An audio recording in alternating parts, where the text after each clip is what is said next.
సింహపురి తెలుగు తమ్ముళ్లు జోరు మీదున్నారు. ఎన్నికల్లో గెలిచిందే తడవుగా పార్టీని బలోపేతం చేసే చర్యల్లో వాళ్లు బిజీగా గడుపుతున్నారు. ఉమ్మడి జిల్లా అభివృద్ధిపై దృష్టి పెడుతూ రియల్ ఎస్టేట్ సహా అన్ని రంగాలను విస్తరిస్తే దానంతట అదే పార్టీకి కూడా మంచి పేరు వస్తుందని నేతలు అంచనా వేసుకుంటున్నారు.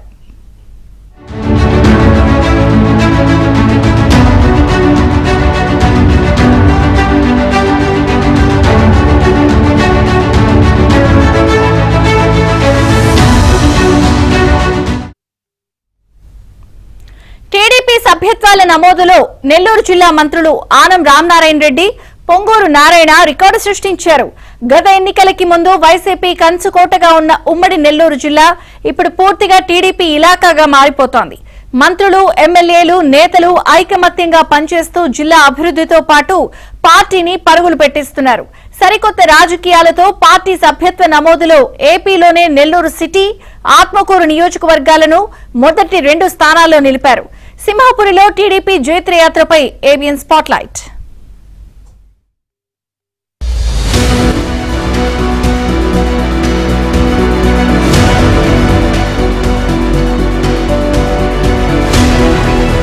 ఉమ్మడి నెల్లూరు జిల్లాలో నెల్లూరు సిటీ, రూరల్, కోవూరు, కావలి, ఆత్మకూరు, ఉదయగిరి, సర్వేపల్లి, గూడూరు, సూళ్లూరుపేట, వెంకటగిరి మొత్తం 10 అసెంబ్లీ స్థానాలున్నాయి. 2019 ఎన్నికల్లో వైసీపీ 10కి 10 నియోజకవర్గాల్ని గెలుచుకుంది. వాటితో పాటు నెల్లూరు, తిరుపతి లోక్సభ స్థానాల్ని కైవసం చేసుకుంది. టీడీపీ ఆవిర్భావం తర్వాత ఆ పార్టీ మొదటిసారి ఘోర పరాజయం చవిచూసింది. 2024 ఎన్నికల ముందు వరకు జగన్ సొంత జిల్లా కడపతో పాటు ఉమ్మడి నెల్లూరు జిల్లా తమ కంచుకోటగా వైసీపీ పెద్దలు చెప్పుకుంటూ ఉండేవారు. గత ఎన్నికల్లో ఫలితాలు పూర్తిగా రివర్స్ అయ్యాయి. 10 అసెంబ్లీ నియోజకవర్గాలతో పాటు నెల్లూరు లోక్సభ స్థానాన్ని టీడీపీ కైవసం చేసుకుంది. తిరుపతి లోక్సభ స్థానం బీజేపీకి కేటాయించడం, సరైన అభ్యర్థిని నిలపకపోవడం వల్ల ఆ స్థానం కూటమికి దక్కలేదు.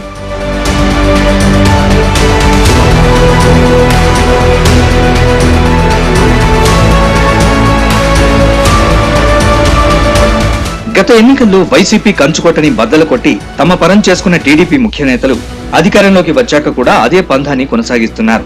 ప్రధానంగా మంత్రులు ఆనం రామనారాయణ రెడ్డి, నారాయణ కలిసిమెలిసి పనిచేయడంతో పాటు మిగిలిన వారందరినీ కలుపుకుపోతున్నారు. ఇప్పటికే ఓసారి సీఎం చంద్రబాబు ఆత్మకూరు నియోజకవర్గంలో పర్యటించారు. సోమశిల హైలెవెల్ కెనాల్ కు చంద్రబాబు సుమారు 1000 కోట్లు కేటాయించారు. వాటితో పాటు మిగిలిన అభివృద్ధి పనులు శరవేగంగా సాగుతున్నాయి. మంత్రి నారాయణ గత టీడీపీ హయాంలో నెల్లూరు నగరాన్ని 5263 కోట్లతో అభివృద్ధి చేశారు. వైసీపీ హయాంలో చెప్పుకోదగ్గ అభివృద్ధి లేదు. ప్రస్తుతం నారాయణ మళ్లీ నగర అభివృద్ధిని పరుగులు పెట్టిస్తున్నారు. నేను రాష్ట్ర ప్రజలకి, నెల్లూరు ప్రజలందరూ చెప్తున్నాను, చాలా లిబరలైజ్ చేశాం. ఆ లిబరలైజ్ ప్రకారం అట్లన్నింటి అప్రూవల్ తీసుకోండి. మీరు ఆ నామ్స్ ప్రకారం అప్లై చేస్తే 2 రోజులు మీకు పర్మిషన్ వస్తుంది. 2 రోజులు. ఈరోజు మినిస్టర్గా నా ఛాంబర్లో కూడా విజయవాడలో కొంతమందిని పెట్టి రోజు ఫోన్లు చేయిస్తున్నా. డైరెక్టర్ ఆఫ్ టౌన్ ప్లానింగ్ కూడా 10 మందిని పెట్టి రోజు ఫోన్ చేయిస్తున్నారు. ఇది షార్ట్ ఫాల్స్ వాళ్ళకి. ఈ స్టేట్లో 4 రీజన్స్ ఉన్నాయి. 4 రీజన్స్లో ఉండేవాళ్ళు కూడా ఫోన్లు చేస్తున్నారు. కమిషనర్ గారు కూడా ఒక 5 మందిని పెట్టుకొని అటు అర్బన్ అథారిటీ కావచ్చు, మున్సిపాలిటీ టౌన్ ప్లానింగ్ కావచ్చు. నేను అందరిని రిక్వెస్ట్ చేసేది ఒకటే, 18 లిబరల్ చేసాం 18 పాయింట్లలో. అవన్నీ స్టడీ చేసుకోండి. లేఅవుట్కి అప్లై చేసే లైసెన్స్ సర్వేలు కావచ్చు, ఇంజనీర్లు కూడా అవన్నీ స్టడీ చేయండి. దాని ప్రకారం అవన్నీ క్లియర్ చేసి ఇబ్బంది పడకుండా చేయండి. అనాథరైజ్డ్గా చేయొద్దు. మిగిలిన నియోజకవర్గాల్లోనూ అభివృద్ధి కొనసాగుతోంది. అవన్నీ టీడీపీ అభివృద్ధికి దోహదపడుతున్నాయి. తన నియోజకవర్గంలో ప్రతి విభాగాన్ని సర్వేపల్లి ఎమ్మెల్యే సోమిరెడ్డి చంద్రమోహన్ రెడ్డి కూలంకుషంగా పరిశీలిస్తూ అభివృద్ధికి తగిన చర్యలు తీసుకుంటున్నారు. ఇంకా వీళ్ళకి సిఎస్ఆర్లో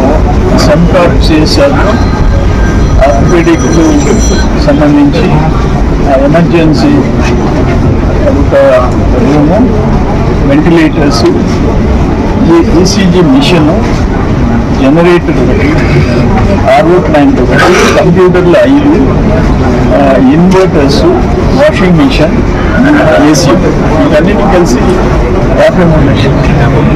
53 lakhs ఈసీహెచ్సికి మెన్షన్ అయింది. 10-15 రోజులు కంప్యూటర్స్ కానీ మొత్తం ఎక్విప్మెంట్ వచ్చేస్తుంది. మంత్రులు ఆనం రామనారాయణ రెడ్డి, పొంగూరు నారాయణతో పాటు మిగిలిన ఎమ్మెల్యేలు సభ్యత్వ నమోదుపై ప్రత్యేక దృష్టి సారించారు. కోవూరు నియోజకవర్గంలో ఎమ్మెల్యే వేమిరెడ్డి ప్రశాంతిరెడ్డి ఆధ్వర్యంలో 1,00,000కు పైగా సభ్యత్వాలు నమోదయ్యాయి. మిగిలిన నియోజకవర్గాల్లోనూ ఎమ్మెల్యేలు నేతలు పోటాపోటీగా సభ్యత్వాలు నమోదు చేయించారు. ప్రభుత్వం అధికారంలోకి వచ్చాక అభివృద్ధి జరగడం, ప్రధానంగా గుంతల రోడ్ల సమస్యలు తీరడం, సంక్షేమ పథకాల అమలు, పింఛన్లు, అన్నా క్యాంటీన్లు, ఉచిత గ్యాస్ వంటివి ప్రజల్ని ఆకట్టుకుంటున్నాయి. గత ప్రభుత్వ హయాంలో అభివృద్ధి లేకపోవడం, గ్రామాల్లో పారిశుధ్యం పూర్తిగా అటకెక్కించడం, గుంతల రోడ్లు, అన్నిటికీ మించి అవినీతి, అక్రమాలు, అరాచకాలు వంటివి వైసీపీకి పెద్ద మైనస్ అయ్యాయి. అందుకే వైసీపీకి హార్డ్ కోర్ గా పనిచేసిన వారు ప్రస్తుతం టీడీపీ సభ్యత్వాలు స్వీకరిస్తున్నారు. ఈ పరంపర ఇలాగే కొనసాగితే ఉమ్మడి నెల్లూరు జిల్లాలో వైసీపీ ఇప్పట్లో కోలుకునే పరిస్థితి ఉండదని రాజకీయ విశ్లేషకులు అంచనా వేస్తున్నారు.